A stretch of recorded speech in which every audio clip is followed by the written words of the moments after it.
Сәлем достар, сіздермен бірге Ермахан. Мен осындай қала соғып бастап жатырмын. Енді маған идея табу керек. Мына үй, мына ғимарат, осындай станция бар. Мына жерге кафе ма бір нәрсе істеймін. Өздерің көріп тұрғандарындай осындай бассейн.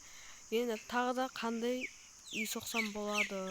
Кафе или дәріхана деген сияқты, любой зат, бутик, любой зат айтыңдар, соны соғатын боламын. Сіздерден ответ күтетін боламын. Бір осындай шоу жасап кетейік үйлерімізге.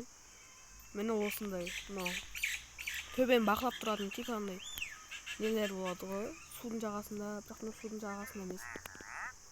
Сондай, мынағанның да ішіне заттар қойым керек. Сендер айтсаңдар қоятын боламын. Осындай светтер көп істеп қойдым. Кәдімгі үй. Осындай жататын жерлері бар. Мен сіздерге бір қызық көрсетейін. Енді тұрасында да бүйтіп басып, фук деп басып қаласың. Ойбай. Давай комментария жазып кетіңіздер, сонымен любой нәрсені соғатын боламын. Сіздермен бірге Ермахан.